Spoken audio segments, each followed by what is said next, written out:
అధ్యక్ష ఈ సబ్జెక్ట్ మీద శ్రావణ్ గారు, రాజు గారు, నరేంద్ర గారు, సాంసరా గారు మాట్లాడటం జరిగింది అధ్యక్ష. వాళ్ళు మాడితే కాదు, గౌరవ సభ్యుల మనోభావాలన్నీ వాళ్ళు చెప్తాం జరిగింది. ప్రధానంగా నరేంద్ర గారు అడిగారు, శ్రావణ్ గారు కూడా అడిగారు, సాంసరా గారు కూడా అడిగారు అధ్యక్ష.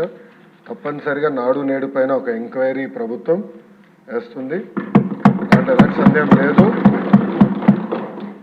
అగ్రిమెంట్స్ ఏంటి, గతంలో ఎవరికి ఇచ్చారు ఈ వర్క్లు, ఎందుకు పనులు సరిగా జరగలేదు, నాసరికైన పనులు జరిగిననేది పేపర్లో కూడా గతంలో వచ్చింది. దానిపైన తప్పనిసరిగా ఎంక్వైరీ వేస్తాం. రెండోది సాంసరా గారు చెప్పినట్లు ఫేజ్ 1లో కొన్ని భవనాలు కట్టారు, కానీ అది మూసేశారు, అంటే వాడట్లేదు. ఏకంగా స్కూల్స్నే మూసేసే పరిస్థితికి వచ్చారు. తెలుగుదేశం, జనసేన, భారతీయ జనతా పార్టీ విధానం ఒకటి. ప్రభుత్వ పాఠశాలల్ని మేము బలోపేతం చేస్తాం. ప్రైవేట్ పాఠశాలలకి ధీటుగా ప్రభుత్వ పాఠశాలలు తీర్చిదిద్దాలనేది మా లక్ష్యం. అందుకే చంద్రబాబు నాయుడు గారి నాయకత్వంతో మెగా డిఎస్సి కూడా ప్రకటించాం. ఉపాధ్యాయుల పోస్టులు కూడా భర్తీ చేస్తున్నాం.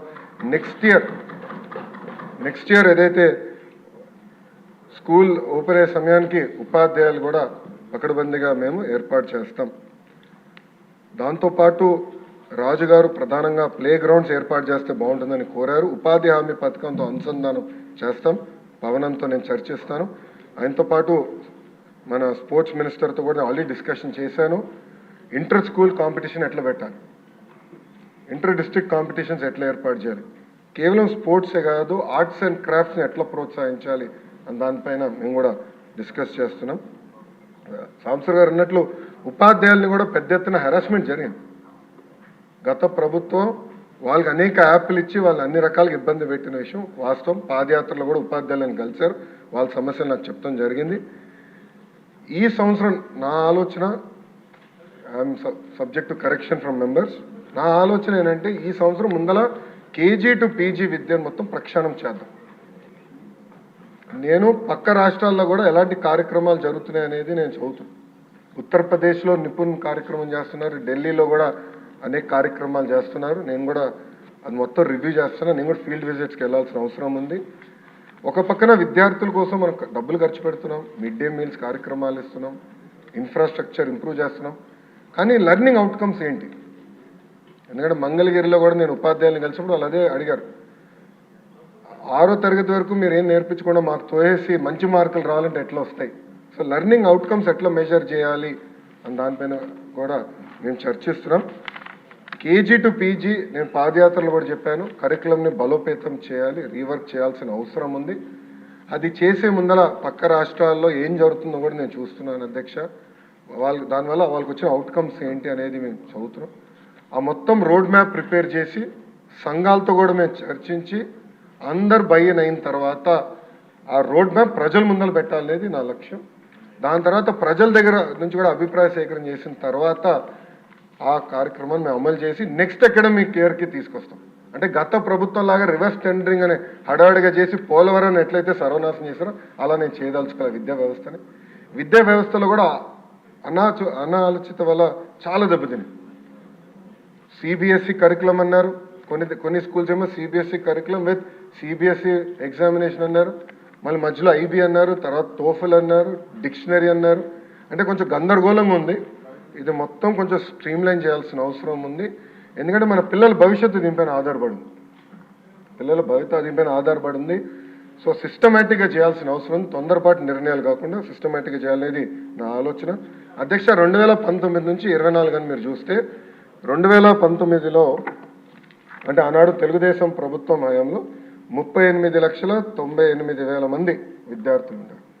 5 సంవత్సరాలు వేల కోట్ల రూపాయలు ఖర్చు పెట్టిన తర్వాత అది 38,26,000 మంది విద్యార్థులకు తగ్గిపోయింది. అంటే 72,117 మంది విద్యార్థులు ప్రభుత్వ పాఠశాలలో తగ్గిపోయారు.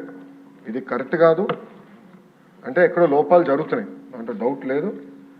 అదేవిధంగా 117 జియో గురించి కూడా సభ్యులు నా దృష్టికి తీసుకొచ్చారు. అది కూడా మేము డిస్కషన్లో ఉంది. దానిపైన కూడా తొందరలోనే ఒక నిర్ణయం తీసుకుంటాం.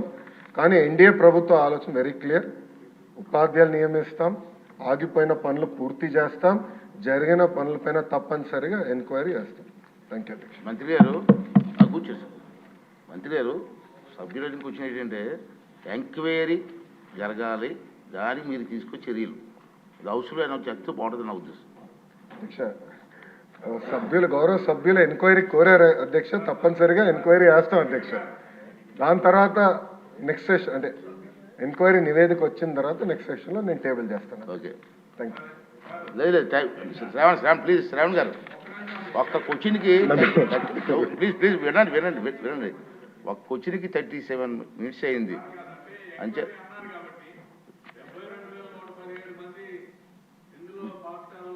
తగ్గారు విద్యార్థులు. తగ్గిన రీజన్స్ ఏంటి అది కూడా ఎంక్వైరీ చేయాలి సార్, అది చాలా ఇంపార్టెంట్. అది నేను కోరుకుంటున్నాను sir. Okay okay okay next question అండి 116 మంత్రి గారు. సాంకేతిక విద్యపై ప్రభుత్వం విధానం వివరాలు జతపరిచాం అధ్యక్ష. రెండో ప్రశ్నకి సమాధానం అధ్యక్ష.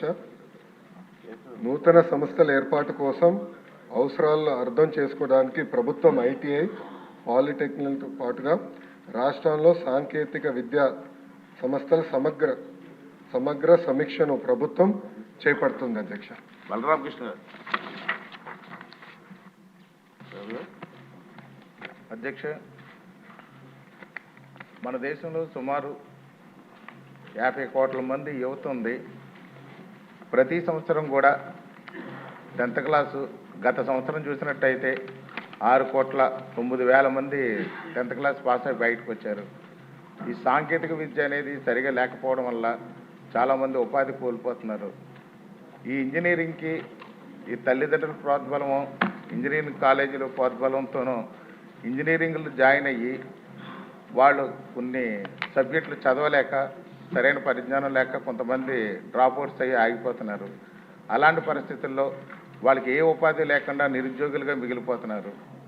అలాంటి పరిస్థితుల్లో గతంలో అయితే ఐటీఐ అనేది సమర్థవంతంగా ఉండేది.